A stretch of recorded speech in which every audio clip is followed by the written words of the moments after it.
So I welcome all the viewers for this evening session uh, on vaccinology, and I thank Dr. Vijay, Dr. Nitin, and Dr. Bhaskar Shenoy who are going to have deliberations on this particular vaccine on pneumococcus. And this program is being sponsored by Serum Institute, and there's a new kid on the block.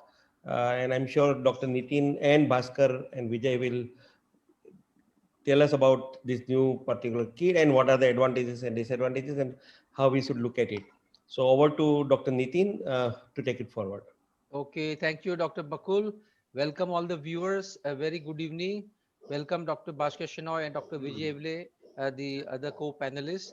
So the plan for the next 1.5 hours is that I will give a talk on this new vaccine for the next 40-45 minutes, and that will give us another half an hour to 40 minutes to discuss with both of you.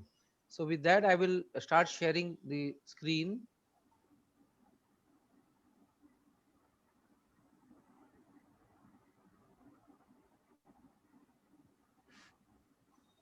All right, you are able to see it, right? Yes, Yes, sir. sir. Yes. Yeah.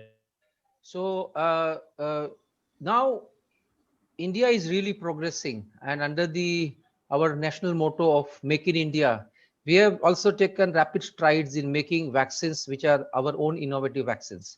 So we had the first time Rota vaccines, then the typhoid conjugate vaccine which are made in India, and now we have a conjugate pneumococcal vaccine for the first time, which is a local vaccine which has now become a global vaccine. And I'll see why I say the statement. So I'm very happy that we have now our own vaccine, and I'm sure the Indian manufacturers will come forward to make more and more such vaccine. And as you know, already there is a totally indigenous COVID vaccine which is being developed in India against COVID-19 by Bharat Biotech along with ICMR and NIV Pune. So a lot of vaccines and other things which are being manufactured locally to make it a global.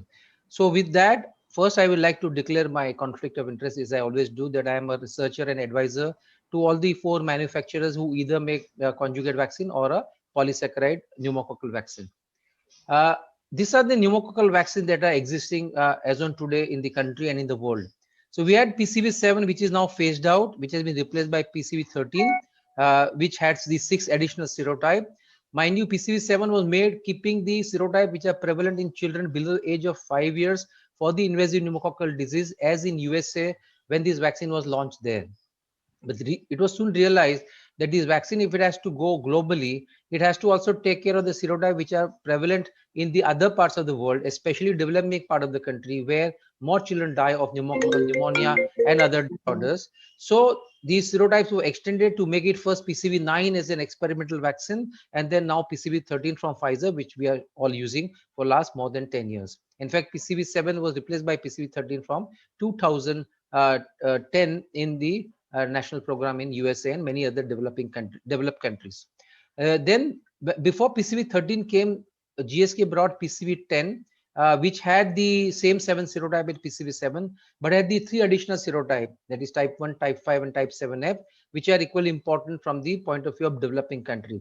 So we used PCV10 and then PCV13 came. So now we have 2 vaccines, PCV10 from GSK and PCV13 from Pfizer, which we have been using depending upon what the patient can afford and what one believes into using these vaccines.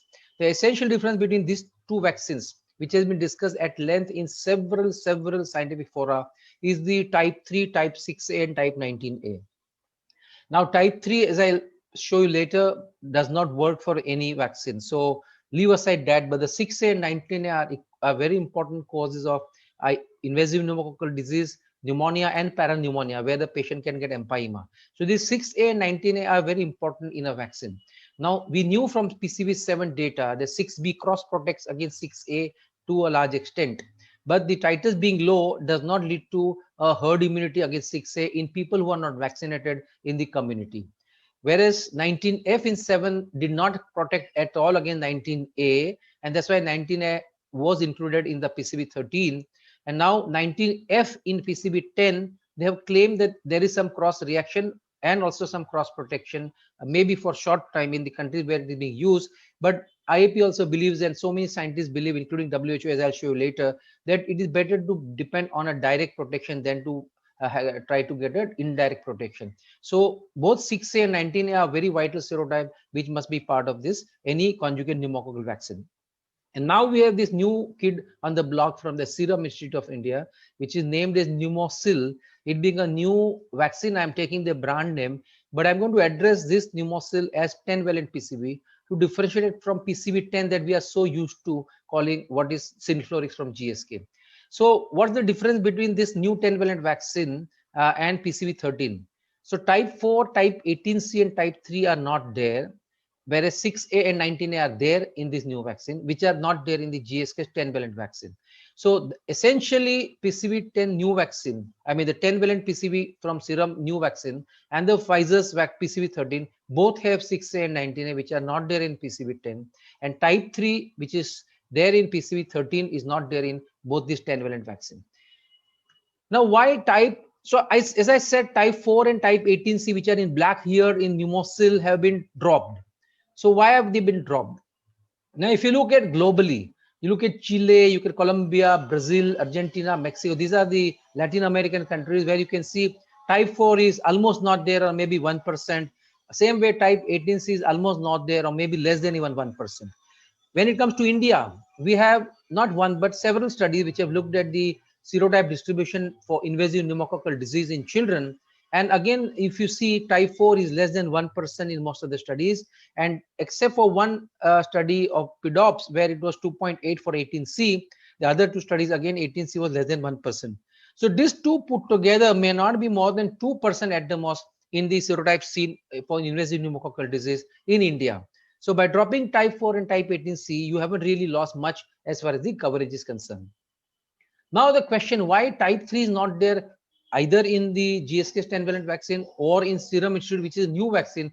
Why did they not include type 3? Now that's essentially because PCV 13 is in use since 2010, and now more than 10 years it has been used in several countries, and at least 7 studies, including Denmark, Portugal 2 studies, USA, UK 2 studies, 1 in Sweden, 1 in Spain, looking at different age group, including pediatric and adult, and looking at different age data, right from 1999 to 2016, as late as 2016, seeing the trend before and after vaccination with PCV 13, have shown that there has been almost nil impact as far as serotype 3 is concerned. And in fact, some of the studies showed a significant number of cases with type 3 vaccine failure, again saying that type 3 did not work. So except for these 2 small studies which are shown in this box below, one is in USA where it's a matched case control trial. When you have a case control trial, it tells you at that point of time when the trial is done, what is the effectiveness. It doesn't tell you what is the effectiveness on the long term. The long term data comes from the 7 type study which are shown above, where it is looking at the distribution of the serotype over say 10 years or 6 years and 7 years. So except that small study in USA, which had some decrease in the serotype 3, and another study in Germany, which had some decrease in serotype 3, but again, look at the lower confidence interval touching 2, which means almost touching 0. So except for this small study, there is nothing which suggests that type 3 is working. Now, interestingly, there is going to be PCV 20 from Pfizer. They are working on it, and they have maintained to have serotype 3. And I hope they tweak the serotype 3 in such a way that it becomes not only immunogenic, but actually also efficacious. So type 4, type 18C and type 3 being not there in the new 10-valent pneumococcal vaccine from Serum does not jeopardize the serotype coverage of the IPD seen in children. So coming to this new vaccine, Pneumosil from Serum, there are several studies which are done, as is done for any new vaccine. Initially, there will be a phase 1 trial in small group of adults where the vaccine is essentially found safe, and if and there is once it is found safe in adult, it is allowed to go into phase 1-2 trial, which is like a dose escalation or de-escalation depending upon what way you look at, and you study adult, children, different age group. You may also use different doses of the vaccine, which is typically a phase 2 trial. And then once the phase 1, phase 2 trials are complete, the vaccine is found to be safe and now also immunogenic, then the phase 3 trials are allowed, where a large number of children are involved and they are studied for safety and immunogenicity. A word about efficacy trials. even when PCV 13 came, it did not have any efficacy trial for the simple reason that number one, these efficacy trials are very difficult to do and they're extremely expensive. Number two, WHO has already found out a serological correlate of protection, and based on that serological correlate of protection, you can actually compare the new vaccine with the existing vaccine for which you have efficacy data, and then what you call immunobridge. So not every new vaccine doesn't have to undertake this trial. And number three, to do this type of trial in a country where such trials are possible, those countries already have some PCV in the national program. So it will be very difficult to have a placebo control trial with a new PCV just to prove your efficacy. So the whole exercise is not required. WHO has very clearly said that any new PCV which comes has to find immunologically non-inferiority to the existing vaccines and found to be safe in a decent cohort of children in phase 3, and that's how the licensing will be given. So accordingly, 3 important studies have already been done in India. First was a toddler dose, where a catch-up between vaccination using the new vaccine compared to Prevnar 13 was done in 12 to 15-year-old, 12 to 15-month-old children, that is toddlers, giving 2 catch-up doses. Mind you, these are all naive children. That means they have not received the primary dose. They have come in the second year directly, and they are given the vaccine, and they are compared between the two to see the safety and immunogenicity. The idea was that whether the vaccine could have been used straight away to start with, at least for the toddlers, till the time this infant series program is over. And then 2 important phase 3 trials, one in the Gambia for the international licensing and one in India for the Indian licensing.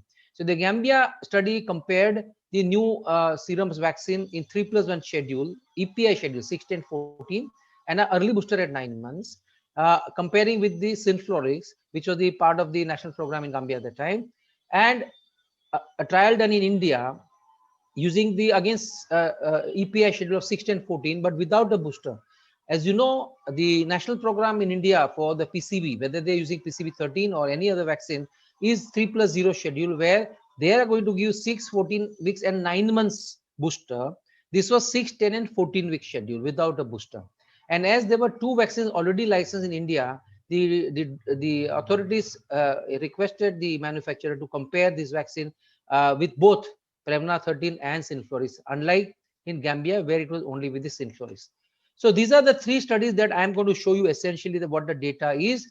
And there are studies which are in pipeline or are going to be planned in the future. So there is a 2+1, which is exactly the EPI schedule that is used in India, 6, 14 weeks and 9 months, comparing with both Prevnar and Synflorix, which is underway. There is some delay because of the COVID-like situation, but I'm sure the data will be out very soon.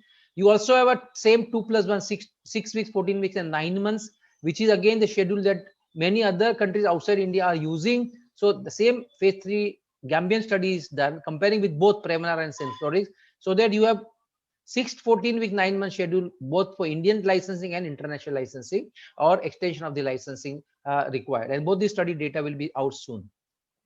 There is a post-licensure impact assessment which is planned in children who are vaccinated, and then probably it will be done through an effectiveness on the reduction in the carriage. As I said, it is not possible to do efficacy study in country like India where there is no meaningful national surveillance program. You can't do a impact study like a cohort analysis of before and after type of vaccine. But what you can do is a small study where you can take children before vaccination starts, do their carriage, see what is the carriage in the nasal pharynx, and then after the vaccination is given, see what is the impact on the carriage. So this is a proposed trial. And so also there'll be a post-licensure safety assessment, as is always part as what you call phase 4, to see for a rare side effect. So that also will happen when the vaccine is available in the national program.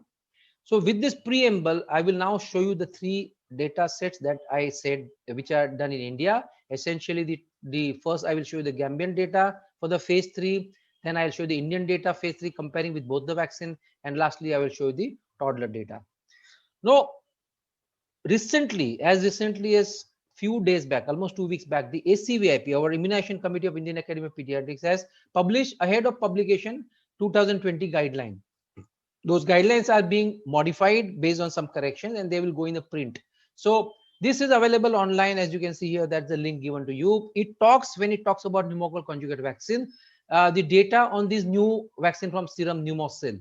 But that conclusion which this committee has made is based on the published data. And as I said, the Gambian phase 3 and the Indian phase 3 and the Toddler are not published. It's all data on file. They are applied for publication in reputed journal. So the committee decided they will go only by the published data. So they have based all that is written here, the conclusion based on phase 1-2 trial. Now, why am I stressing upon this is because in phase 1-2, you have lots of vaccine being used, doses being used, and you keep on improvising your vaccine.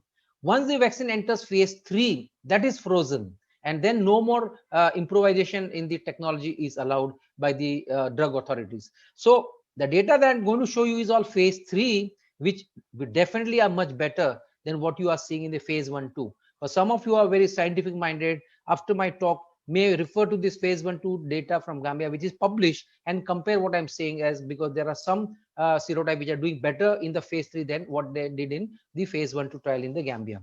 Nonetheless, the IAP take cognizance of this new vaccine and talks about that it can be used for primary and a booster dose at 6, 10, 14, and at 15 months. And so the WHO has approved this vaccine as a WHO pre-qualified. I'll show you a little later.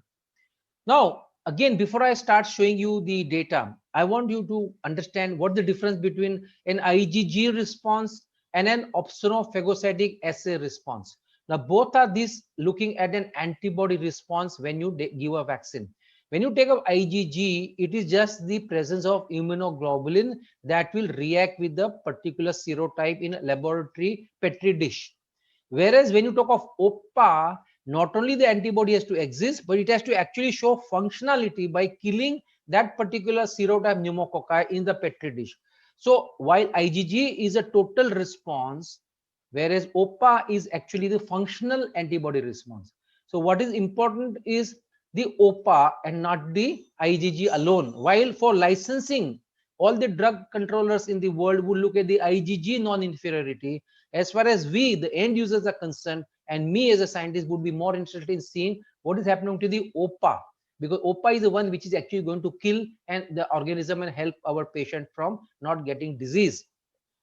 Why am I stressing again on this? You look at this pivotal trial which was done when PCV 13 was to be licensed. So it was compared PCV 13 versus PCV 7, that is Prevnar 13 versus Prevnar. Look at the 19A story. We know PCV 7, Prevnar, did not have 19A. And yet, if you look at the zero conversion on IgG, it was almost 80%. And that with the PCV 13, which is in blue bar, of course, which has 19A, it was 100%. Now, if PCV 7 led to an IgG response in 80% subject, why did it not protect the children in USA when it was being used as 19A, you know, double in incidence after the use of PCV 7? And that is because while it generated IgG response, you look at the OPA. So you look at the same USA data or a German data, both were pivotal trial. You look at PCV 7, which is in blue, and you look at PCV 13, which is in red, comparing the OPA titers. There is a vast difference in the titer between these two vaccines. So the point I'm making is that PCV 7 may have a 80% subject having IgG, but a very less number of children having actually and functional antibody in the form of OPA. So when I show you the data, don't get carried away with IgG. Look at what the OPA conversion and OPA titers are showing for this new vaccine. So with that, I start with the first phase 3 trial in the Gambia, which led to WHO pre-qualifying this vaccine, and this vaccine being licensed in now several countries. So this is known as VAC-056 study. It was a phase 3 double-blind randomized controlled trial for tolerability, that is safety, and a lot-to-lot consistency, because 3 different lots were used, and also immunogenicity as a major primary endpoint. It also had an endpoint to see whether giving this vaccine along with the other childhood vaccination in infancy, namely the pentavalent, the rota, and during when you give the booster, because this was 3+1 schedule, when you give the booster, you give MR vaccine, you get MMR, you get varicella, and things like that. So this study was done in Gambia in almost 2,000 plus subjects. 500 subjects in each of these lots received the new vaccine PNEUMOSIL from Serum, and 700 were the control vaccine, which was the Synflorix from GSK. And almost every subject which was enrolled completed the study. So it was a very robust study. First, talking about the safety. This is comparing safety with Pneumosil with Synflorix, and you can see here that except for some induration and swelling, which was doubly seen, 9.3% with Synflorix compared to 4.9% with Pneumosil. Rest of all other side effects were comparable between the two vaccines. So Pneumosil was as safe as Synflorix, and maybe a little less reactogenic as far as local swelling is concerned. So the conclusion on the safety was that reactogenicity when present was mild to moderate, except for swelling and induration, which was a little more in Synflorix compared to Pneumosil, especially after the first dose. All other side effects were comparable between the two, and there were no serious adverse effect seen in both the group, which means Pneumosil was as safe as Synflorix. Coming to lot consistency, so that we can then club these three different lot data and compare with the comparator vaccine, which was Synflorix. So look, there were three lots used, as I said, lot 1, lot 2, lot 3. This is the GMC titers achieved for lot 1, lot 2, lot 3. And this is comparing lot 1 versus lot 2, lot 1 versus lot 3, and lot 2 versus lot 3. And you can see comparing lot 1 versus lot 2, you have to have the lower confidence intervals difference between the two should not be below 0.5. And you can see all of them are above 0.5. In fact, most of them are almost 1. Same for lot 1 versus lot 3, same for lot 2 versus lot 3. So we have seen that all the three lots were behaving very similarly. So the data for all these three lots was combined and compared with Synflorix for the next, that I will show in the next slide. So comparing the IgG response post-primary, you can see here that for the seroconversion post-primary, post-third dose seroconversion was numerically more for 8 out of 10 common serotypes with Pneumosil compared to Synflorix, and that was statistically significant. As you can see, the lower bound confidence is more than 1 for 4 out of these 8 serotypes, namely type 5, type 23F, 6A, and 19A.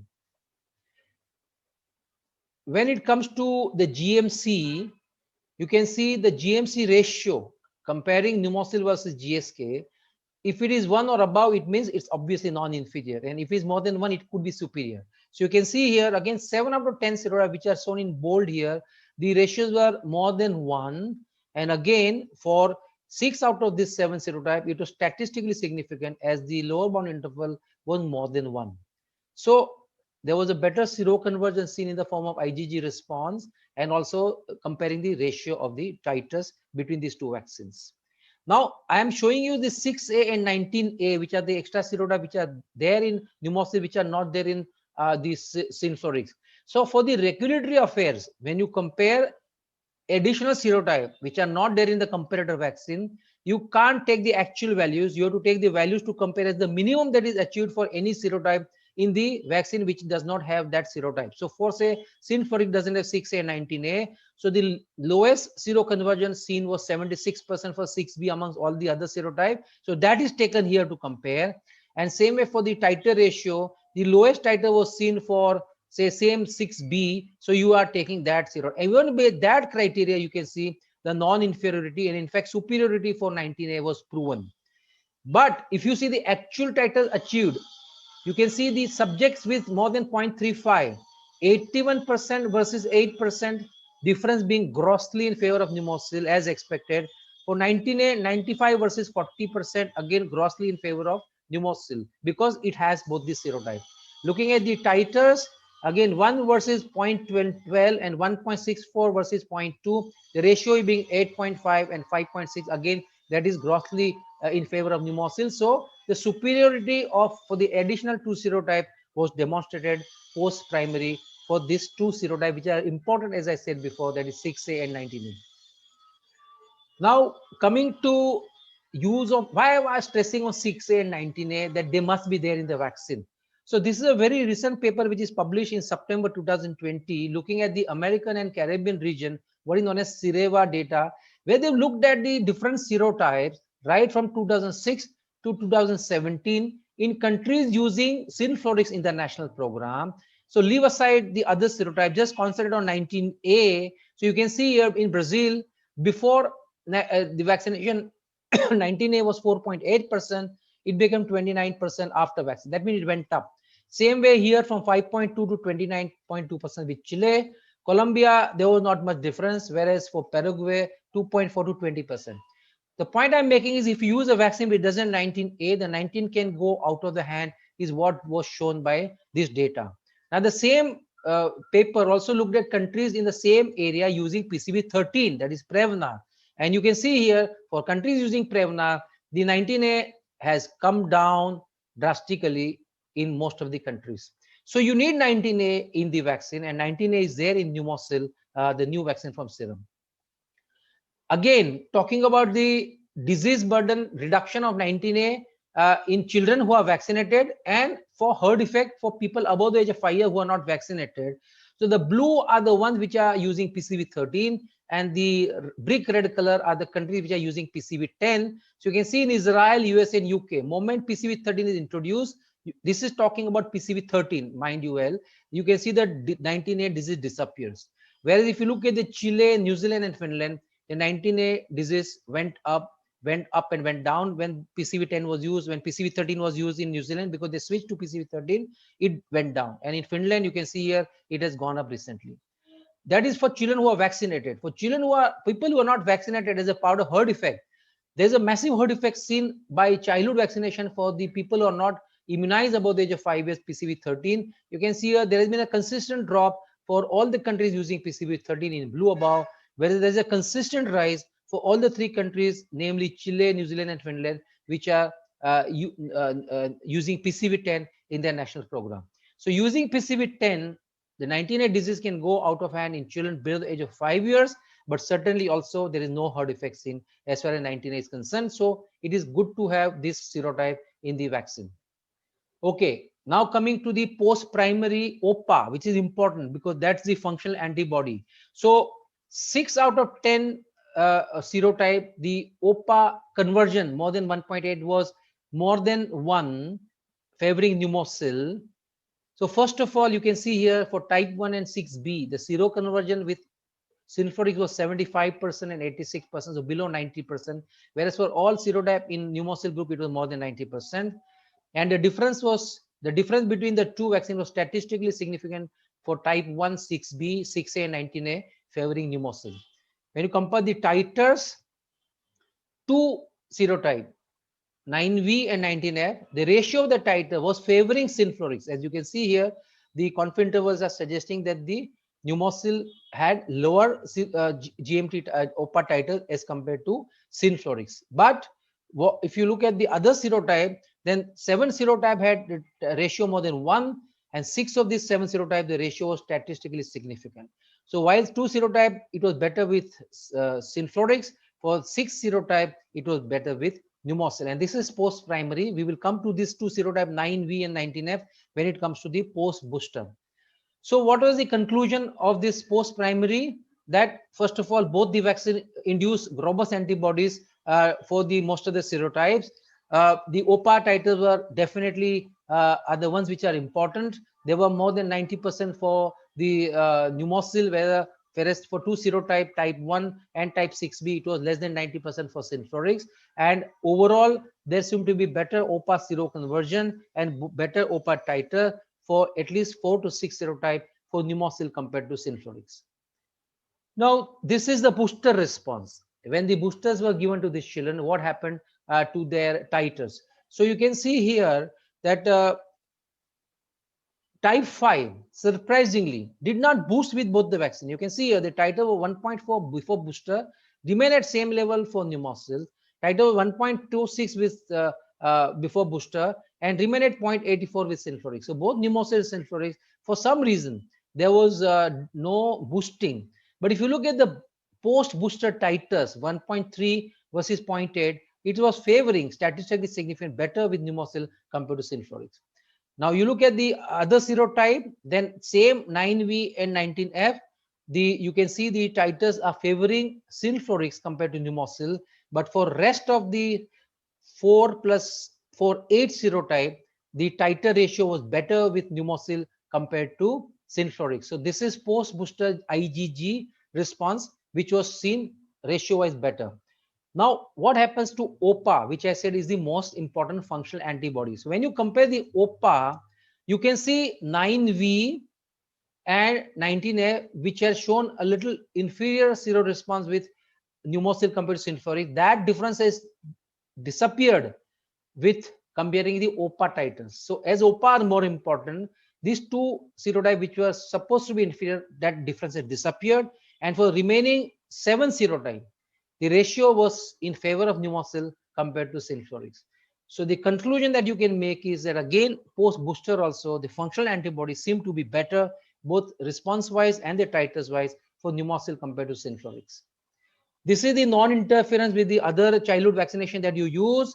Don't worry about the big table. Just look at this yellow bar. This is the difference between pneumosil and sulfurics for, say, diphtheria, tetanus, for HBsAg, for the hip, all the 3 polio type, the rota, and for the pertussis, as we don't have the seroconversion as a good way to look, we look at the titers. So you get the titer difference between the two. None of them are statistically significantly different. So there is no the non-inferiority or non-interference with the other co-administered childhood vaccine was proven for the new vaccine compared to sulfurics. Same way for the booster dose. That time in Gambia, MR vaccine and yellow fever vaccine were part of the national program. So they were given along with the booster dose of the pneumosil or sulfurics. And again, if you see for all these three, measles, rubella, or yellow fever, the difference between the two vaccines is statistically not significant. So again, no interference with the booster doses of other vaccine administered along with either of these vaccines. So non-interference with these booster doses was also proven. So the conclusion of this Gambian phase 3 trial showed that, first of all, there was lot-to-lot consistency for the new vaccine. Immunologically, there was non-inferiority for the 10 serotype established against the existing licensed sulfurics. Non-inferior and non-interference for the EPI vaccine was also established, both for the primary and the booster doses.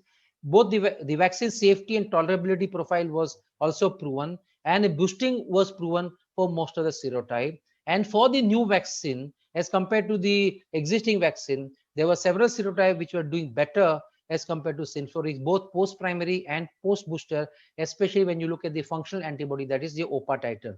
All this led to WHO pre-qualifying this vaccine on 18th of December last year. And that's how this vaccine is now licensed for use in the entire world. Now, there is a study to look at 1 year long-term persistent in these children. That is 1 year after the booster was given, what happens to the different serotype, IgG response and OPA response. So this is just looking at the sero response. You can see again, the difference is in favor of pneumosil for 8 of these 10 common serotype, with 7 of them being statistically significant. And when it comes to the GMC titers, the ratios, again, if it's more than 1, it means it's better for pneumosil. There's a story for 8 out of 10 serotype, except for 19F, which was favoring sulfuric. For most of the other serotype, it was favoring pneumosil. When it comes to OPA response, again, for 8 out of 10 serotype, the OPA seroconversion above 8 was in favor of pneumosil, 4 of them being statistically significant, namely type 1, 6B, 6A, 19A. And when it comes to the OPA GMT ratios, it was in favor of pneumosil numerically for 8 out of the 10 serotype, and of which 4 of them were statistically significant. And now look at the 9V and 19F. Again, you can see the difference which was there in the post-primary has disappeared, even on the persistence of these antibodies. So on 18 December 2019, this vaccine achieved a WHO pre-qualification. Now, what does WHO pre-qualification mean? It only means that WHO's committee has looked into the data and has found the vaccine to be safe and immunogenic, so that it can be used for mass vaccination or purchased by the health agencies for distribution in the entire world, which means, like, say, UNICEF or Gavi or any other funding agency which are looking at the vaccines to be purchased for donations, they would want a vaccine which is WHO pre-qualified to be given, rather than to use a vaccine which is not WHO pre-qualified. So WHO pre-qualified doesn't mean it's the best vaccine. It only means this vaccine has acceptable tolerability and immunogenicity, so that it is good to use in the countries whichever they want to use. Now coming to India, because we are concerned more with what happens here. So this is important trial, and also because it also compares with PCV 13. The Gambian study that I showed you had comparison between the pneumosil and only Synflorix, where this is comparing with both these two existing vaccines. So this was a phase 3 trial for same again immunogenicity, safety, tolerability in healthy infant Indian infants. There were centers in two centers in Pune. There was one in Chennai, New Delhi, Kolkata, Jammu, Belgaum, and Vellore. So almost 8 centers were chosen. 3 doses were given at 6, 10, 14 weeks without a booster, and children received 2:1:1 ratio, the new vaccine versus the two existing vaccines, that is PCV 13 and PCV 10. Small sample size, 500. Almost half of them received the pneumosil, and 1/4 of each received the Prevnar or Synflorix. And most of them, you can see here, 420 out of 448 complete the trial. So again, a very robust trial done. First, looking at the local side effect. Then again, just look at these two columns. First is the comparing pneumosil versus Prevnar. You can see there is no statistical significant difference as far as the side effect profile for any of the local side effects concerned. And the second one is comparing pneumosil with Synflorix, and there you can see again the grade 3 local reaction overall, which was mainly driven by a decreased grade 3 tenderness, was seen with pneumosil as compared to Synflorix. So you can see it was 2.7% with pneumosil and 4.5 with the Synflorix. So we saw that in Gambia also, that the local side effect were almost half with pneumosil compared to Synflorix. When it comes to systemic side effect like fever, irritability, drowsiness, or any other, there is absolutely no difference either between pneumosil and Prevnar or between pneumosil and Synflorix. Which means on safety data, you can conclude that most of the side effects were mild to moderate. Very few were more than grade 3. There was some difference in the local tenderness between pneumosil and Synflorix, which was less with pneumosil. But for all other side effects, there was no difference between either pneumosil versus Prevnar comparison or pneumosil versus Synflorix comparison. And there were no serious adverse effects seen with either of the 3 vaccines in the entire study. Most important is the immunogenicity. So this is comparing. Now the next few slides will be comparing pneumosil versus PCV 13, and the slide that will follow thereafter will be comparing pneumosil versus Synflorix, that is PCV 10. So this is comparing with the Prevnar. So you can see here that for 3 important serotypes, type 1, type 5, and 14, which are very important from developing country point of view because they take away more than 50% or 60% of the disease burden.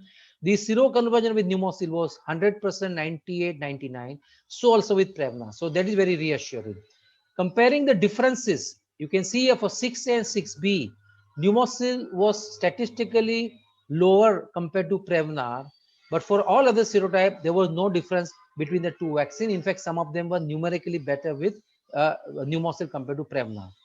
When it comes to the OPA response more than 1.8, this was IgG. You can see the difference which was there for 6A and 6B, -10 and -7, it disappears. Now, as I said, I showed you OPA is a better way of looking at the functional antibody than the total IgG. So again, you can see there is no difference between the 2 vaccines as far as OPA response more than 1:8 is concerned.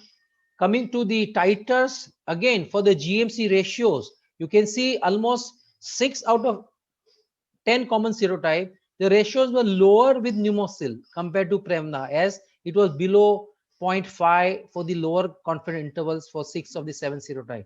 But again, when you look at the OPA, which are the functional antibodies, you can see for all these 6 serotypes, the difference disappears. In fact, the ratios are numerically better for all the 6 compared when you compare pneumosil with Prevnar. So again, this being the functional antibody, it tells you that there is absolutely no difference between the 2 vaccines. And if at all, one of the serotype 14 was statistically significantly better with pneumosil compared to Prevnar. The point I'm making is that compared to Prevnar, when it comes to OPA GMT, the titers were almost the same between the 2, though they were numerically better for a lot of serotype for pneumosil, and one of them was statistically significant. Now comparing to Synflorix. So when you compare with Synflorix, 4 of the 10 common serotype, the difference in the IgG response more than 0.35 seroconversion was favoring pneumosil as compared to synflorix for, that is namely for type 14, 23F and 6A and 19A. When it comes to the OPA sero response, more than 1:8, one serotype was lesser with pneumosil 6B, whereas one serotype was more with pneumosil, that is 19A. For the rest of the others, the response was the same. But what would be equally important is also to see the titers and not only the sero response. So when it comes to the IgG responses, you can see 19F was better with synflorix, but for several other serotypes, at least 6 of them were better with pneumosil compared to synflorix. And when it comes to OPA GMT ratios, numerically they were better for several serotypes for the pneumosil group.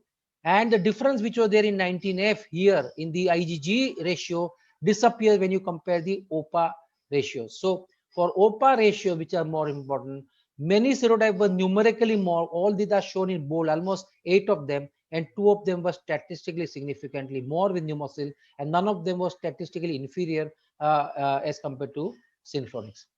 So what is the conclusion for the Indian data of 3+0? That all confirmatory primary and secondary objective as laid down by WHO for pre-qualification were met with as far as the new vaccine is comparing with both the existing vaccine, namely Prevnar and synflorix from Pfizer and GSK respectively. Robust OPA results were obtained, and the difference between the OPA responses were negligible between pneumosil and Prevnar at the end of the third dose, as far as the ratio is concerned, and the same way for synflorix. So non-inferiority was established against both the existing vaccine. And I will just end up with this third trial, which is a toddler data, because if you want to use this vaccine during the second year, and as the Indian study did not have the toddler booster, it was 3+0. So this is a standalone trial which was done as a phase 2 trial where 12 to 15-month-old healthy Indian children who were PCV naive, they had not received any primary doses, they were selected to receive 2 doses of either pneumosil or Prevnar. 3 sites, Pune, 2 sites and 1 in Chennai. 150 subjects, small number, was screened, and ultimately 114 were enrolled, and most of them completed the study. Distributed a 1:1 ratio to receive either pneumosil or Prevnar, 2 doses, 8 weeks apart. This is the safety data. Whether you take post dose 1, post dose 2, or all the doses combined together, there is hardly any difference between the 2 vaccines as far as the local side effect or any grade 3 side effect is concerned. So both the vaccine had a very similar safety comparison.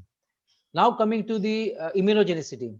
As these children were already in the second year, many of them may have existing natural antibody response. So look at this difference in the IgG, more than 0.35 cutoff for the subject of seroconversion. You can see for one serotype 9V, it was more with Prevnar compared to pneumosil, whereas for most of the other serotype, the differences were not statistically significant. When it comes to OPA, again, there is no difference for all the serotype, and the one which was showing lesser seroconversion with IgG, the difference has disappeared because it was almost 100% when it comes to functional antibody, that is your OPA antibodies. Coming to the ratios, IgG GMC ratios for 5 serotype, the IgG ratios were lower for pneumosil compared to Prevnar. But when you compare the functional antibody, that is OPA, except 1,6A, where the difference persists to be in favor of Prevnar, for all other which was lower with pneumosil, that is type 5, 9B, 14 or 19A, the difference has disappeared. And in fact, for one of them, the ratio is even more than 1. So for OPA ratio, which are more important for the point of view of immunogenicity, except one serotype, all other serotype, there was no difference between the pneumosil or Prevnar as far as this toddler study is concerned. So friend, if you have to use the new pneumococcal vaccine, you need to know what is the serotype coverage and how does it compare with the existing vaccine. So this is looking at Asia, Africa, Latin America, and our Indian study of SIP and PDOPs. So you can see no matter which way you look at, globally around 71.7% of the serotypes seen in children with invasive pneumococcal disease, and 73% in India are covered by this new 10-valent vaccine, namely Pneumosil. So if I have to compare the Indian data, and you have SIP data, you have the basis data, you have a review of from 2007 to 16, like a meta-analysis of all this data, and a PDOPS data. Many of them are recent. You can see 2015, 16, 2016. Prevnar covers 72%, 78%, 75%, 78%. Pneumosil almost same, 71. 1% difference here, 1% difference here, 2% here, 4% here. Synflorix, some difference, almost 8% difference here, same 6 to 7% difference here. So except for PDOF, where all the three look very similar, for remaining three serotypes, Prevnar and Pneumosil have a better serotype coverage compared to Synflorix. This is a very recent data published in 2019. The study was done in Palawal, Haryana region in 2016-17, where they took children with clinical pneumonia, almost 90 of them.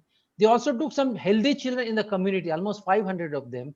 They did the nasopharyngeal carriage and saw how many of these carriage pneumotypes, serotypes are covered by the existing two vaccine and the new vaccine, that is Pneumosil. So you can see in children with community-acquired pneumonia, PCV13 would cover 32%, Pneumosil would cover 31%, and Synflorix 24%. And in community healthy children, 28, 27, and 25. So you can see in children with disease, again, there is not much difference between Prevnar and Pneumosil, whereas there's a sizable difference of almost 7% between these two vaccines and the Synflorix vaccine. And that essentially is because type 6A and 19A being there in these two vaccines. So there are some newer PCVs in pipeline besides this PCV10, new 10-valent vaccine and Pfizer's 13-valent vaccine. There is going to be one from Biological Evans, a 14-valent vaccine, which doesn't have type 3 but has additional two new serotype type 2 and 9N. There is one vaccine which is being in pipeline from MSD, which is a 15-valent vaccine, which has all the 13 which Prevnar has, and also a 22F and 33F, which are important serotype in USA. And as I said before, Pfizer is working on a 20-valent conjugate pneumococcal vaccine, which has all the 13 serotype as in Prevnar 13, and has the 7 additional serotype, 22F, 33F, 8, 10A, 11. These are all based on the serotype which are remaining in the adult population and whatever little disease left in children to make a vaccine even more and more perfect. So initially, this PCV 20, instead of that, they were going to make PCV 7 as a second vaccine along with PCV 13, but now they are mainly concentrating on PCV 20. All these three vaccines are still many years to go with, but whenever these vaccines come, we will have to again compare the existing vaccine with this vaccine. So I will make it simple for you. If you have to compare the IPD serotype seen in children in India based on the data from 2008 to 19 from this Verghese study, and you remove type 3 because that's not going to work for any of this serotype. Of course, we don't know about the newer vaccine, but the existing vaccine type 3 doesn't seem to work. So you can see here, you have coverage with Prevnar, which will remain at 75%. That with Synflorix will be 67%. That with Pneumosil is very similar, 74%. And these are the three new ones. The BE vaccine, 78% marginal increase. PCV 15 from MSD is similar, and PCV 20 will be 81%. So when these three vaccines will come, we will again have a seminar. But till then, when we have these three existing vaccines, it seems that the new vaccines seem to be almost same serotype coverage as the Prevnar 13. So WHO position paper talking about the three serotypes which are missing. One is type 13, which is missing. As I showed you before, not one but 7 studies have shown that there is no meaningful data of it working. And on 19 and 6A, which are there in Prevnar and Pneumosil, but they are not there in Synflorix, it says in setting of high 19A or 6C. Now 6B cross-protect and 6A, but not 6C. That's a new emerging serotype. 6A cross-protect against 6C. So if you have 6A, it has an advantage also for 6C.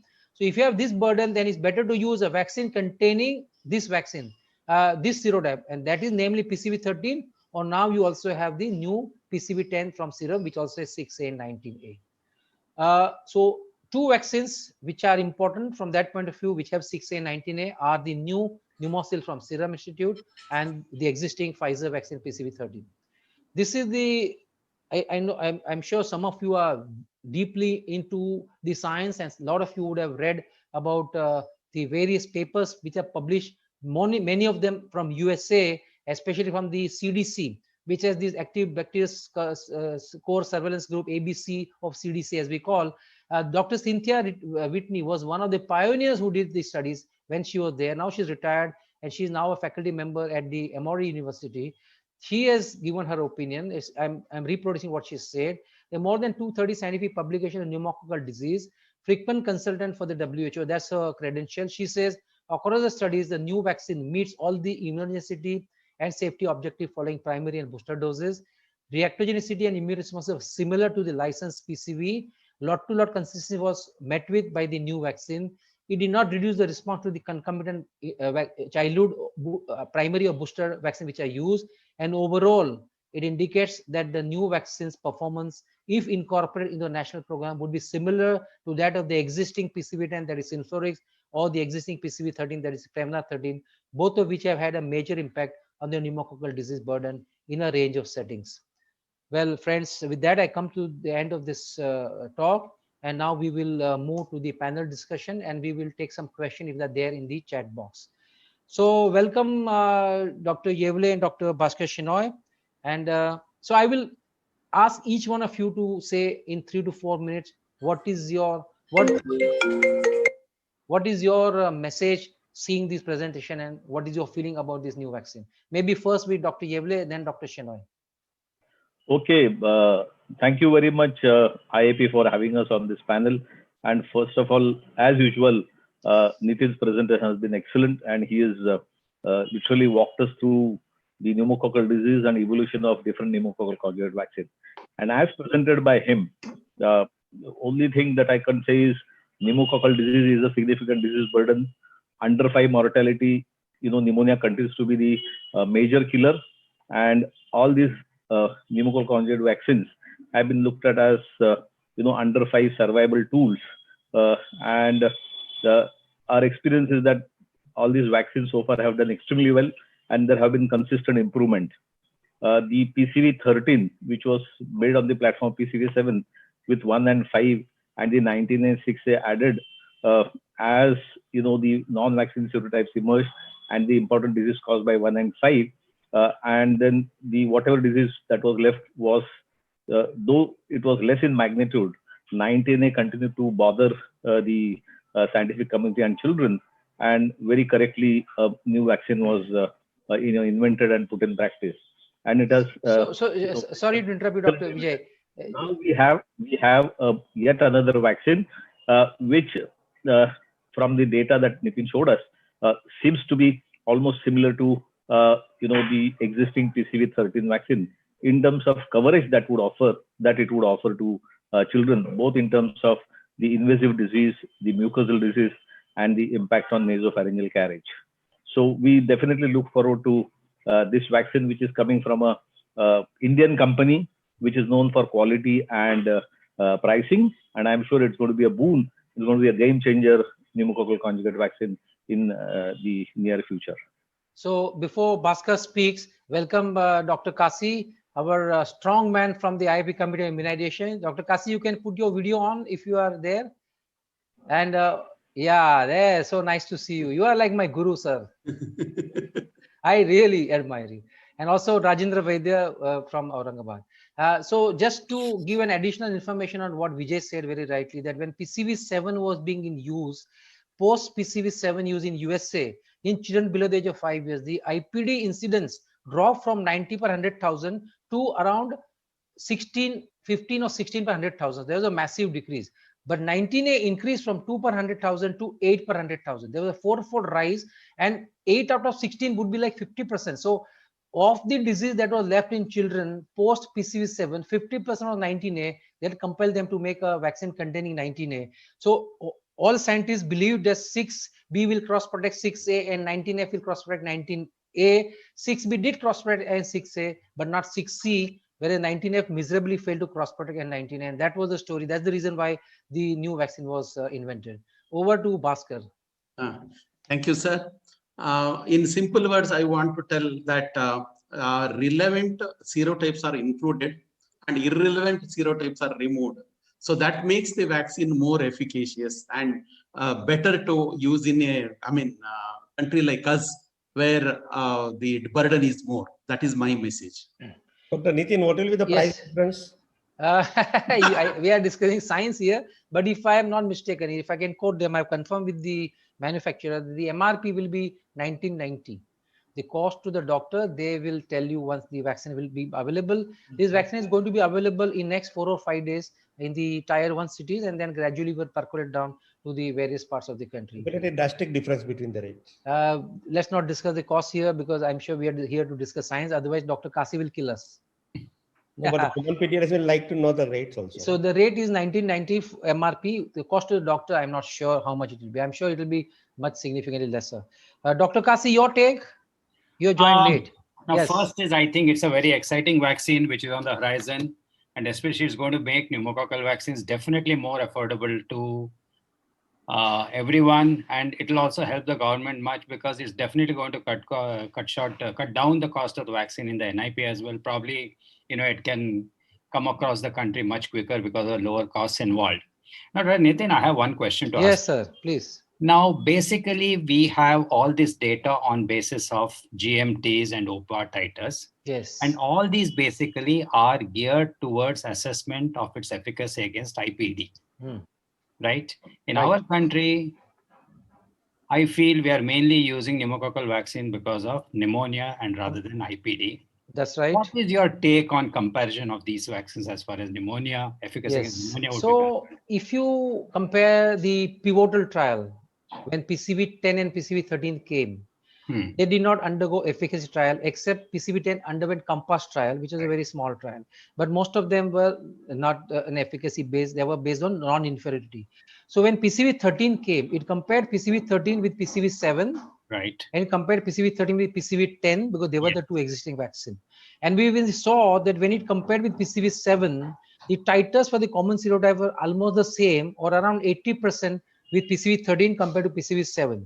Correct. One thing we must all understand, that more serotype you add, each of the serotype will have lesser and lesser titer with the newer vaccine, because there is too many people fighting for the same space, right? So PCV20, I have shown some raw data. The titers between PCV20 and PCV13 for the common serotype are even lesser.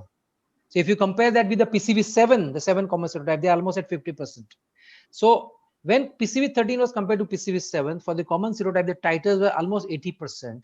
Whereas when PCV13 was compared to PCV10, that is Synflorix, the titers were almost half with Synflorix as compared to PCV13. Now your question coming to pneumonia. Why am I saying? Because there is no serological correlate of protection for non-IPD, that is nasopharynx or pneumonia, or that is non-invasive pneumonia or herd effect. But people do believe that as you go more and more in non-invasive, you need more and more titers.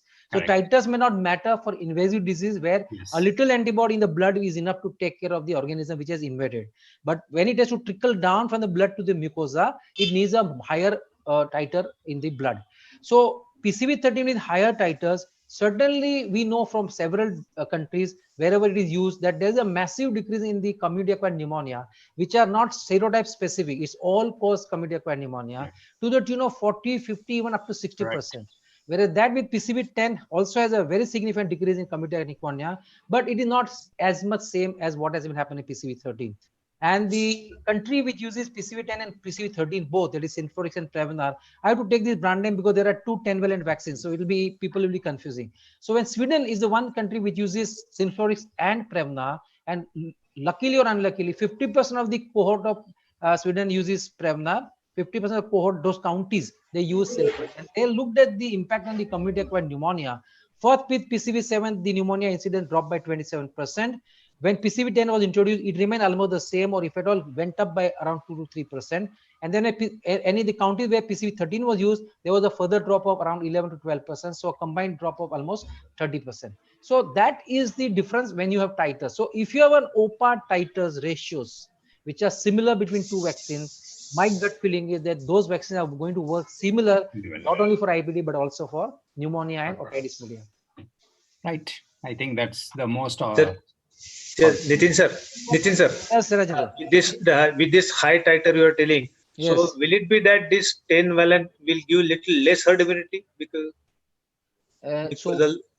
No, so the OPA titers. No, I'm not talking about IgG at all. IgG is a requirement for the authorities to license a vaccine. OPA is one which is going to protect the disease. And I showed you for 19A, 7-valent induces 80% seroconversion, but no OPA titer at all. So same way you should see the OPA titers and the ratios rather than seeing the IgG. So on OPA titers, comparing to Prevnar, there were hardly any difference between the two vaccines, both post-primary and post-booster. So I have a feeling that Prevnar 13 is the most widely used vaccine in the world. In fact, there are 28, 30 countries which have the vaccine in the national program and have the surveillance ongoing, which has shown a massive decrease. There is no question, nothing to take away from Prevnar 13 at all, except the cost. So if this vaccine compares with that vaccine on OPA titers, we expect a similar efficacy against IPD and pneumonia is what my gut feeling is. But as I said, the real test of pudding is in eating it. I'm sure if you have post-marketing data from some country where the new vaccine is being used, we will be more happy to say that with more confidence. But that is used up to 2 years, sir. What about data after 2 years? What will be the dosage pattern? Like it will Synflorix or it like Prevnar single dose? So you're talking about the booster dose? Or catch up. After 2 years. So catch up, I showed you after 2 years catch up. I showed you the toddler data. In a naive child, it is 2 doses, both for Prevnar as well as for Synflorix, and for also now Pneumococcal. Yeah. Whereas about 2 years, sir, there is single dose. No, that about is 2 years there is single dose. No. 12 to 18. No. If this toddler data, you give 12 to 15-year-old child 1 dose booster. Yes. Okay, and then you give, if they have not taken anything, then you give them 2 doses 8 weeks apart. Is after 2 years you give single dose of Prevnar, whereas Synflorix continues to have 2 doses up to 5 years. Yeah. What about the new vaccine? What about new vaccine? New vaccine is studied only in 2 dose schedules. So we can't say 1 dose will be enough in the second year. And there is no data about 2 years. So we can't say you can use it for catch-up for about 2 years. You will do it off-label. It's not the label indication. Label indication is not there, right? No. All right. Kasi, you have to say further anything on these 19A and WHO stand and IAP stand, because you represent IAP. That IAP, when Vipin was there, also had categorically stated that better have direct protection than indirect protection. I mean, your take on? Definitely direct protection is better, because even in those countries using PCV 10, where there has been a report of reduction in 19A in the vaccinated population, even in those children between 2 and 5 years, 19A has gone up. Correct. 19A has gone up even in the elderly. Correct. So definitely, I think herd effect is going to take a beating if you don't have direct protection. Correct. But definitely 19A is important. Okay, sure. Bhaskar, what is your take on type 3? Type 3 is being still there in Prevnar 20. Pfizer is not going to give up type 3 very soon. I don't know whether they have tweaked their antigen to make it more immunogenic. It may be immunogenic, but may not be efficacious. There are lots of gray area. You think type 3 is superfluous in any vaccine which has type 3?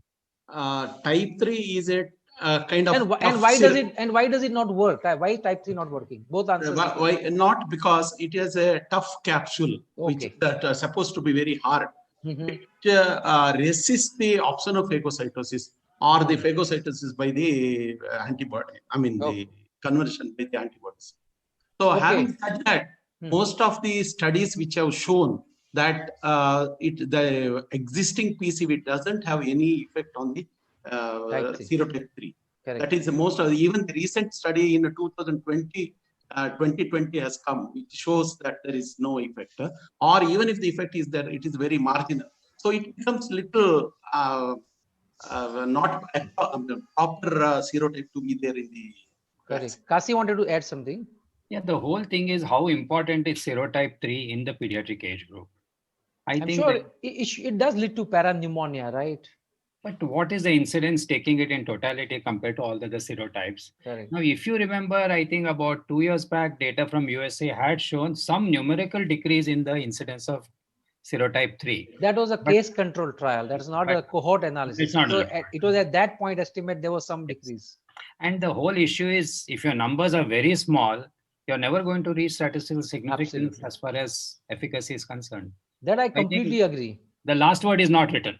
Yeah, Definitely. if you look at the Dr. Nick's paper from UK, where they studied the serotype distribution post PCV 13, Right. and they showed that type 3 point estimate was 78%. Yes. But confidence interval was very wide, Very reaching wide. minus Very 20 to plus 20. So that's the problem. All right. But even in the newer vaccine, they are including that. They have included. PCV 20 does have type 3. Okay, Sir, Vijay. Is it for that to avoid serotype replacement? They want No, but if it doesn't work, how does it matter whether it will lead to or not lead to replacement? Because for replacement prevention, there has to be efficacy, right? If there's no efficacy in IPD, where the question of efficacy against Carriage needs a very high titer. Vijay, what is your take on the 6-10-14 week schedule which is used in India for the current phase 3 trial, and 6-14 9-month schedule which is in EPI? The 6-4-19 study is still not over for this vaccine. So what will you do in your day-to-day practice? You will use the 6-10-14 and give a booster also, or you are okay with only 6-10-14? If you're talking about the titers, then the primary 6-10-14 schedule, apparently titers are higher than the primary 6-14 schedule. However, once a booster is given at 9 months, there is an excellent boosting, and these titers in fact last better, especially in the second year of life, where it is important to have titers to prevent pneumococcal disease. This vaccine has been studied in India in 3+0 schedule, but I believe there are trials which are underway, which are looking at 2+1 schedule also. Correct. Though not, there is no DCGI label at this point in time, I would not hesitate in use. First of all, I don't use that schedule in private sector practice. Correct. But if you look at the recommendations by WHO, which is based on the Gambian data plus the phase 2 data of catch-up toddler dose, I see no reason why this would not work when it is used in 2+1 schedule. And in private sector practice, I would use 3+1. ACVIP also has recommended. Yeah. So the phase 3 Gambian study, which compared only with Synflorix, of course, was 3+1 schedule. Yes. And based on that, international licensing by WHO is for 3+1 also, as much as any other EPI schedule. Dr. Kasi, what about IAP stand? See, I think IAP basically looks at best practices for the practicing pediatrician. Correct. We will always go for the best schedule. And for that, I think 6-10-14 with a booster will definitely stand for some more time. Correct. So, in fact, ACVIP already said it in the revised recommendation, updated recommendation. ACVIP has taken a stand that the new vaccine can be used in 3+1 schedule. So, Dr. Kasi, can you reiterate what Dr. Yewale said? I mean, I have not read the revised guidelines, but what is the take on this new vaccine for booster dose? Now, new vaccine, we have recommended that it can be used in the primary. We have also said that it can be used for the booster dose. Okay. We have not recommended any usage beyond 2 years of age. Okay. We have recommended the booster dose because we have booster data coming from Gambia also. Correct. So based on that, we have recommended a booster. Very good. And what is the panel's take? Maybe Bhaskar can take this. In a naive child who comes in the second year, there is a toddler data which I showed you. There is no label as far as DCGI is concerned. Will you use this 2 doses in the second year because it's going to be cost effective? It can be in a naive child. For a naive child who has not taken any PCVs. So in the second year, it can be used. This schedule which you told 3+0, all are in public health, 2+1, all those things. But when it comes to the private practice, as Dr. Yewale told, the 3 schedule plus a booster, as Kasi told. The thing is, when a naive child comes after 1 year, it is 2 doses. I don't know the interval between the 2 doses, whether it is 4 weeks apart or 8 weeks apart. It is 8 weeks apart. It is 8 weeks apart. Yeah. Dr. Kasi, I did mention about what does WHO pre-qualification mean? But can you elaborate? I mean, as a committee head, if it's WHO pre-qualified, not pre-qualified, how would it matter to you? See, basically, when you say pre-qualification, as you just mentioned, it is a pre-qualification for use by national and international bodies for using in the national programs in the particular countries and procuring those vaccines for those national programs. Now, this is a process whereby it is not just the efficacy, but the entire product manufacturing process is taken into consideration for WHO pre-qualification. This is also not a one-time affair. Usually the pre-qualification lasts for a fixed period of time. It may be 1 year or 2 years. There are frequent reviews, and there have been occasions where pre-qualification have been lost for products which were pre-qualified before. So basically, it gives an assurance that there is a minimum quality control, both as far as the product and the product process is concerned. So maybe, yeah, I Bhaskar. think they visit the site or the manufacturing site also, I think. They visit the manufacturing site and see the how it is going on. Maybe we can sum up to say that when WHO pre-qualifies, there's a huge committee with real experts into public health and scientific papers who look very critically, along with giving the what you call grading system of GRA, DE, and then qualify a vaccine. So when they have looked at it, it means that people like us who don't understand too much of science can blindly follow that this vaccine is safe and efficacious. Can it be the summary of what the pre-qualifier means? Basically, it does not mean that a non-pre-qualified vaccine is not good. Otherwise, not unless good. the manufacturer applies for pre-qualification, there is no question. Yeah, in fact, the standard case of what Dr. Kasi says is that you have now three. In fact, you have three conjugate typhoid vaccine available in India. The fourth is not available, which was from that Pediatrics. So we have Zydus, we have Bharat Biotech, and we also have now BE. Now, surprisingly, BE is already WHO pre-qualified. Yes. Yeah, already Bharat Biotech was WHO pre-qualified. So I asked Zydus people, why is your not vaccine pre-qualified? He said they never applied for it. Yes. They don't have enough data quota to supply. If the moment it become pre-qualified means a huge data quota requirement may come from a country. So it doesn't mean Zydus vaccine is lesser than any other vaccine. So that is very important. Okay, now the burning question. Yeah, Dr. Rajendra, please. Sir, Nitin sir. Yes, is sir. it? Yeah. Is it like that? This NABH accreditation for hospital? It is like the same. Is it like that? The NABH accreditation for hospitals? Yes.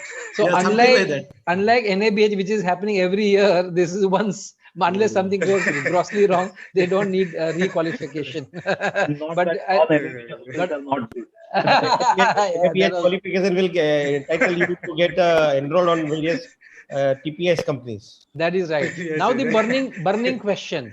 What about interchangeability? There is very limited data on the booster interchangeability between PCV 13 and PCV 10 because Prevnar 30 when it was launched, they did that type of study purposefully.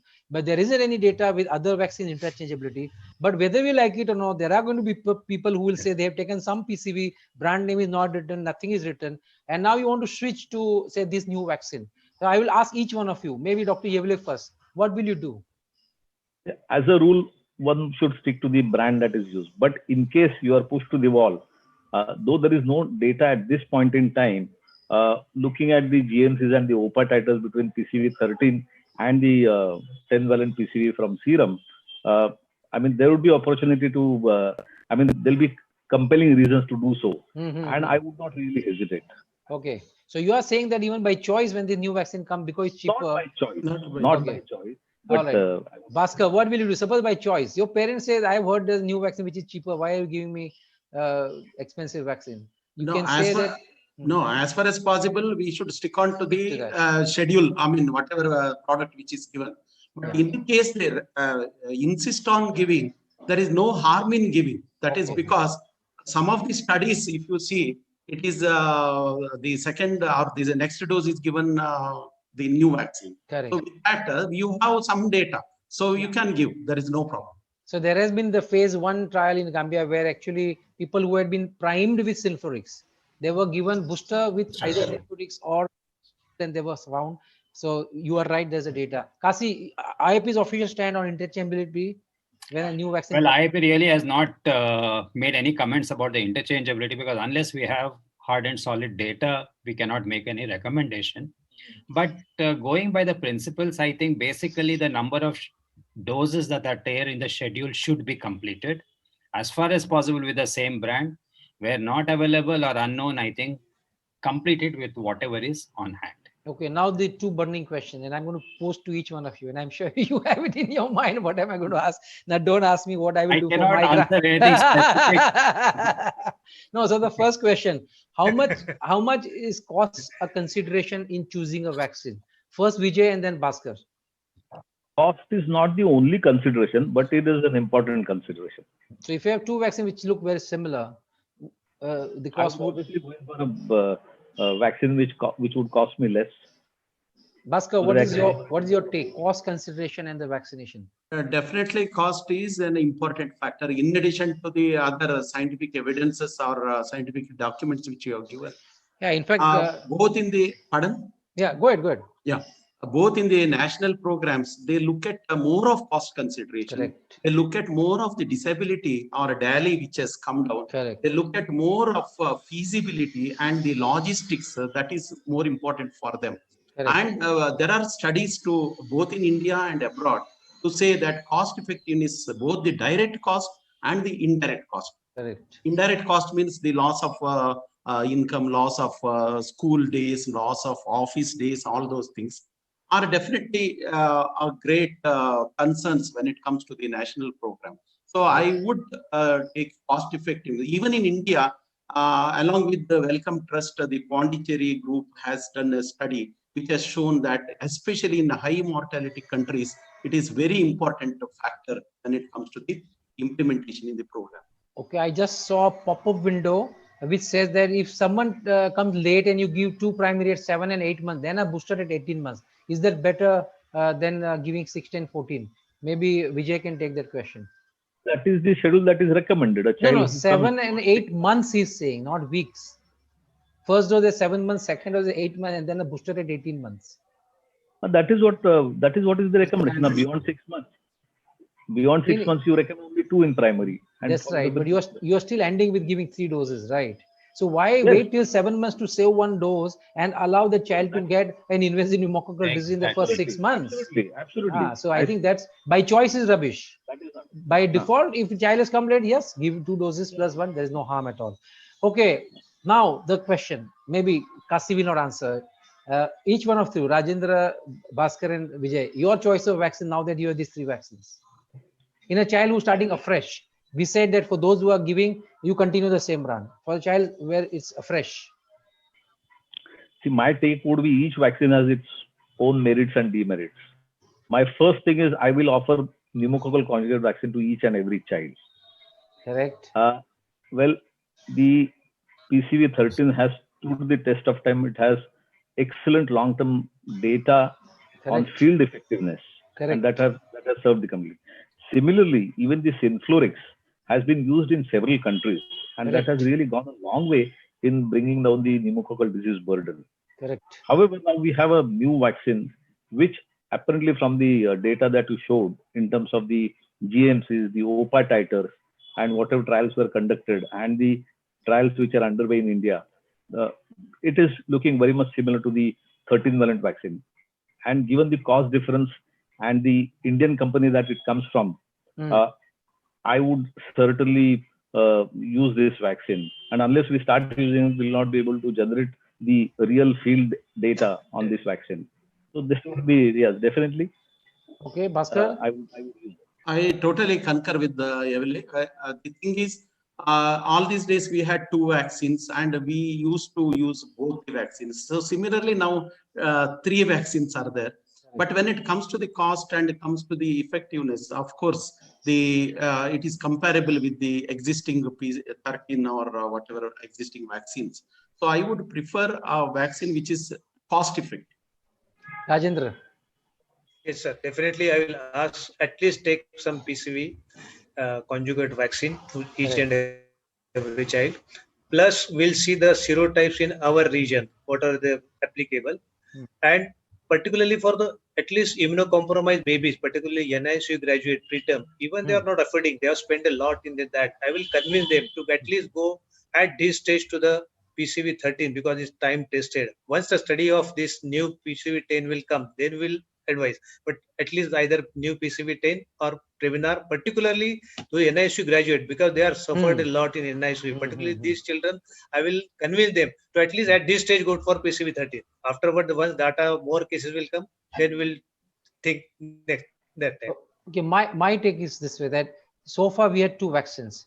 Now we, as IAP says, WHO says that if you're convinced that 19A is an important serotype, which it is, and we have significant disease of 19A now, almost up to 8% in children in IPD in the recent data, we would want to use a vaccine which is 19A.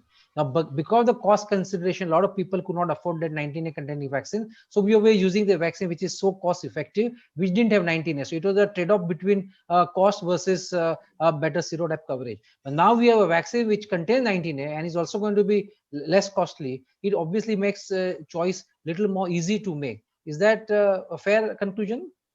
Absolutely. Yeah. Okay. But There sir, are, Nitin sir, I will ask yes. you. Nitin sir, I will ask you a question. All Yes. three are at same cost. Which vaccine you will prefer? Yeah. If all three are the same cost, I would certainly cost. use. I will use as on today Prevnar 13 because it has the largest data available in the world. But once the data accumulates for, of course, Synflorix is also a data, not to that extent. This new vaccine, when it's used in data is collected, I will use this vaccine as much. But I know that's a theoretical question, so my answer also is theoretical. Practically, as I said, I want a 19A containing vaccine. I also want a 6A containing vaccine for the 6C. You never know how many of our 6Bs are not 6C because you have to have a very different PCR for 6C detection. So if a vaccine is available at the same cost and has 19A 6A, I mean, that's my choice. So that is a practical answer. Okay, there are some questions in the chat box before we close it a day because I'm sure we only last 10 minutes. What about primary 2 doses, 7 months, 8 months booster? We said that. Please emphasize usage in preterm babies. So Dr. Rajendra also said that preterm babies all the more should be encouraged to give vaccine at the chronological age once they are well, so that they don't suffer from a pneumonia, because many of them may have a chronic lung disease or an insult to the lung because of ventilation. So influenza vaccine and pneumococcal vaccine are very important to prevent further morbidity and mortality. Okay, Professor Balaji from CNC Vellore said that instead of 3+1, 2+1 is equally efficient. We already said that 3+1 is what the manufacturers are recommending. 2+1 is what saving a dose, which is important from a national point of view. So in our individual practice, we should stick to 3+1, but a country can decide to take 2+1, as was started by UK and is now followed by several other countries, and India also has 2+1. Pneumosil cost to doctor. Please ask your Serum Institute of India representative if and when he comes to see you with the vaccine in his pocket. Pocket meaning ice pocket. Yes, Bhaskar. Sir, only one question. After 2 years, if the child comes, can we use? That is the other question. I would not use because there's no label. Kasi, what will be your stand? IAP? IAP said not beyond 2 years. Not beyond 2 years. We are very clear. We'll wait for the data. No catch-up for about 2 years. I think about 2 years, you'll have to use either Prevnar or Synflorix. If you use Prevnar, it will be 1 dose. If you use Synflorix, it will be 2 doses. Is that fair? Yeah. Any other questions panelists has, or anything that you want to add? Maybe one line as a departure, because we have just 7 minutes left. One line message, Yewale. 19A 6A significant disease burden. 19A 6A containing vaccine by an Indian manufacturer. Let us start using it, accumulate data, and we continue to trust the other 2 vaccines for the data that they have generated so far. But Bhaskar, use anyone, but use conjugate vaccine. Okay, Bhaskar. Relevant prevalent serotype containing vaccine. Cost-effective vaccine. Made in India, by India, for India. That's Very all. good. You Be Indian, by Indian. You're hitting on the nail of our Prime Minister's motto: "Be Indian, by Indian." No, I also genuinely believe. Rajendra. Yes, sir. Use conjugate vaccine, preferably by Indian made, with cover your area serotype. That is the most ideal vaccine. Dr. I will not hesitate to say that Serum should have served millions of children by supplying the conjugate A meningococcal vaccine. Yes. Yeah, Kasi, no, not about brand. Your message on the pneumococcal disease Message is use pneumococcal vaccine as much as possible to as many children as possible. Dr. Bakul, at the hands of the affairs. Same, I will use pneumococcal vaccine for sure. That should be conjugate. And when there is a cost matter or cost doesn't matter, I'll still prefer Prevnar at present. Very good. Excellent. But when the further cost is available, further data is available and cost is a real factor, then I may go for the Indian one. Okay. I think with that, I would like to thank all the panelists, including Dr. Rajendra Vaidya, Dr. Kasi, our president, Dr. Bakul Parekh, who has done a brilliant year in the most adverse time that we had.